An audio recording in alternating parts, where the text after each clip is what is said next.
Okay, I've already done a video on how to make scuppernong jelly and the canning process. Well, today I'm going to show you a little bit about doing some pressure canning. I made about 10 quarts of vegetable beef soup, and I mean it is chock full of ingredients. I have several bags of corn and plums and processed juice from the plums that I, have processed and put in the freezer. Sometimes you just have a lot of leftover, like in this case I have green beans and corn, and I use this in my soups because it's one way to utilize what you have.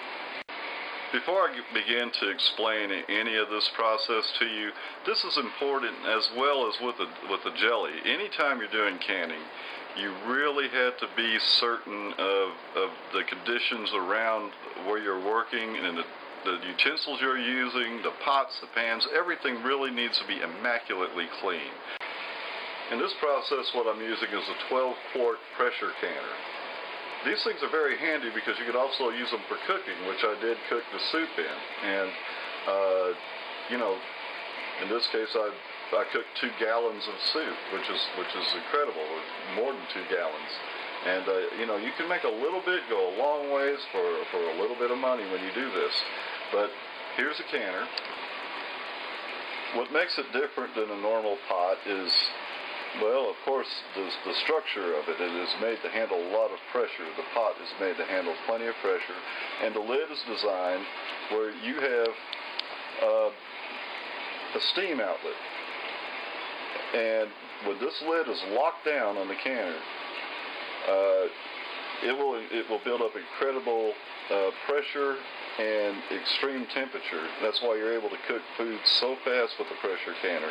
But it's also good for processing soups, stews, chilies, anything that's got meat in it. And well, like when you're doing jellies, you just fruits and certain vegetables, they don't require pressure canning. But whenever you're dealing with meat, you better consider using a pressure canner, and it's a longer process.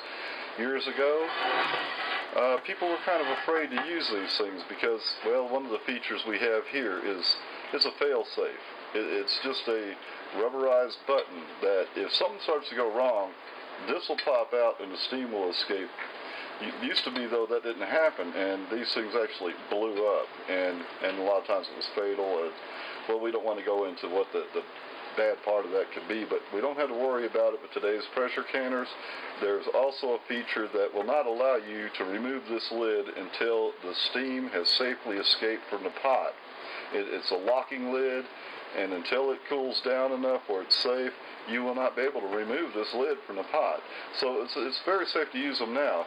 People got away from doing this sort of thing years ago when, they started investing in junk bonds and .com stocks and all that, and they're making enough money where they didn't have to bother with thinking about, economics when it comes to cooking or putting up food. But now it looks like we're getting back into that kind of a time where it might be a good idea to invest in one of these. I'm going to show you something else. Your pressure canner uses a gasket, a rubber gasket. It's got a groove in here. Whenever you use your pressure canner, once again, cleanliness. You need to make sure that even when you clean it, wash it, make sure the groove here on the inside is completely free of debris and food. And you want to inspect the entire gasket all the way around. Make sure there's no leaks, no nicks. Make sure it's in good condition. If in bad condition, you need to buy a replacement. These replacements are available online, or you can get them through Western Auto, but don't take a chance on using a defective gasket, because this is the most important part of the process. This is what allows that pressure to build up and preserve your food. The gasket is inserted inside the rim of the lid, and once it sits in there, then you'll notice it has these notches. The notches, are all around the lid here. These notches are repeated around the rim of the pot. They interlock, and when they twist, that's what causes it to lock together. And you have a weight And what this weight is, if you may not be able to see it because, once again, I don't use a high-quality camera. That will change, by the way. You have different numbers, and that will reflect the pounds of weight of pressure that you're allowing to cook, depending on what you're processing or what you're cooking, because you use this for cooking as well. In this case, we're just going to use it for canning. But you have 15 pounds, 5 pounds, 10 pounds, and depending on the hole, that you use, it'll sit there. And I'll show you in a few minutes how this comes into play when you're actually doing the canning. What we want to do is we're sterilizing the jars that we're ready to can this food in. And let me show you what these jars are. These are 1 quart canning jars. You could use different size jars, as I mentioned in the past. It doesn't matter. The main thing is you got to check and make sure there's no nicks and scratches or anything, that can cause your processing to go wrong. I mean, these things can explode if they find a weak spot. They are engineered for canning food. You don't want to use a used peanut butter jar or any other jar. You want to make something that's made of tempered glass that is specifically designed for canning. Your pressure canner will come with a rack like this, and what this does is it keeps your jars from coming in contact with the bottom or the direct heat from the flame. It just keeps uneven heating from happening. It's just a good idea to keep it off of the fire. So that's what this is about, and you need to put this in the bottom of your canner. Set it down in here like this.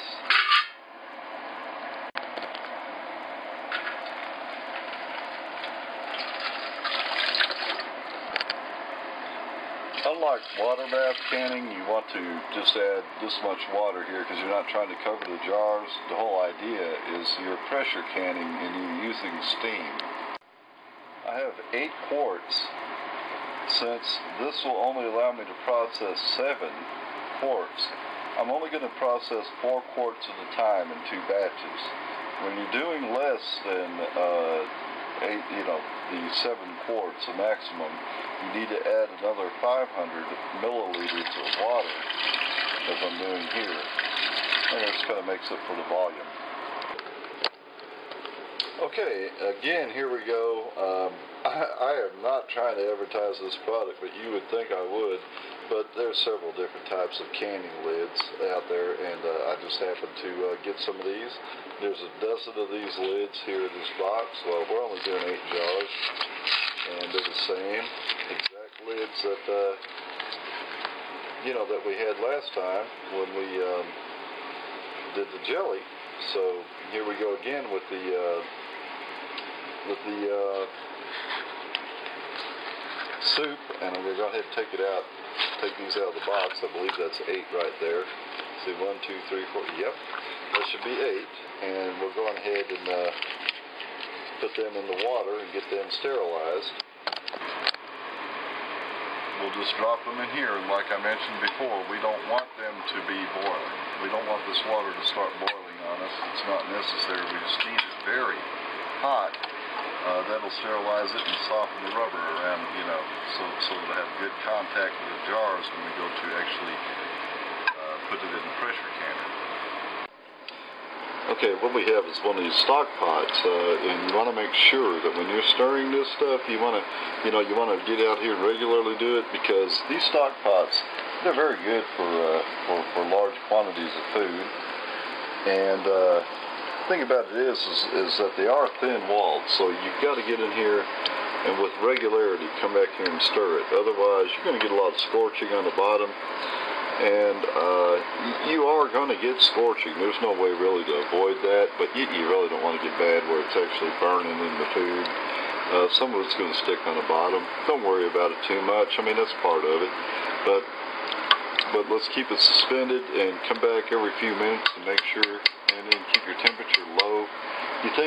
You want the ingredients to be good and hot, and that way, because you're going to fill it in hot jars, and then you're going to put the hot canner. So everything, the jars are supposed to be hot, food, everything.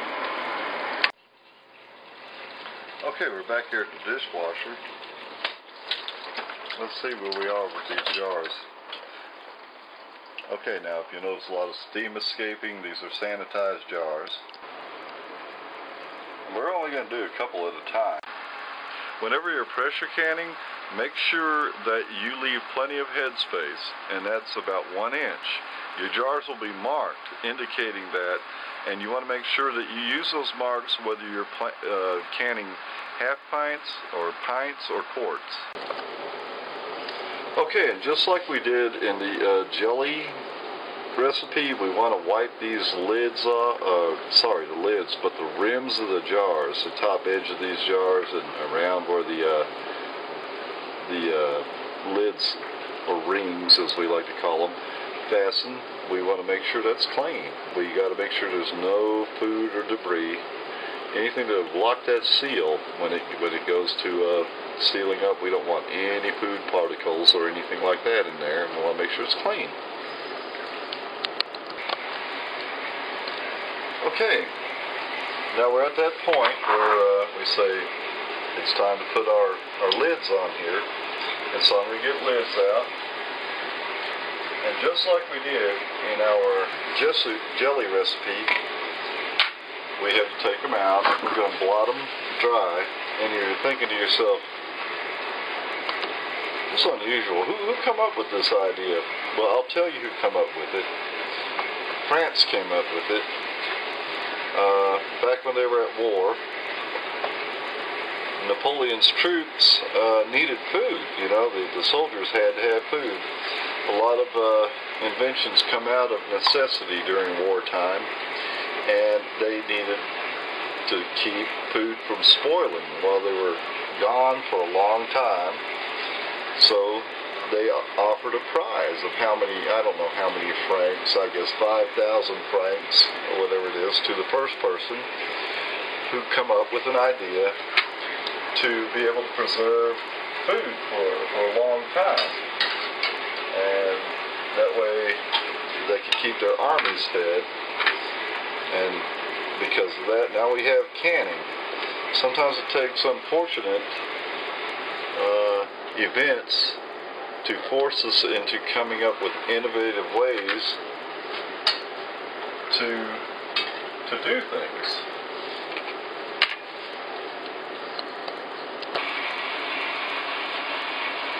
Okay, all of our lids are in place. Time to stop this process and start going for rings. Now I'm just taking them all out at one time because the rings, they're important, but as long as the lids are on the jars,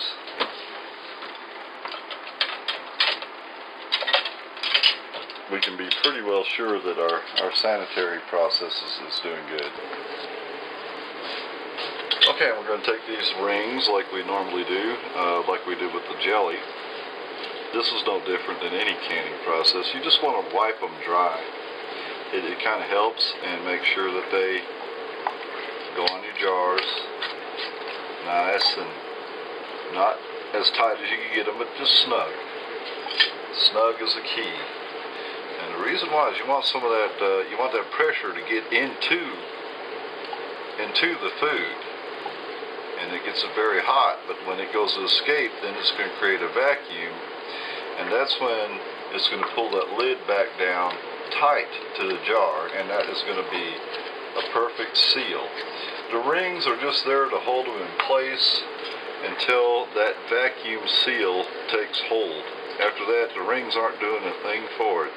When you're through canning, you can actually remove these rings from the jars. A lot of people do in order so they can continue canning other food, because these lids aren't going anywhere until you go to pry them off of the jar, and then you'll hear it is the vacuum escape, or the air. Actually, it's not the vacuum escaping, but it'll be the air rushing into the jars, filling in the void that's created by the vacuum. So we just keep wiping them and putting them on.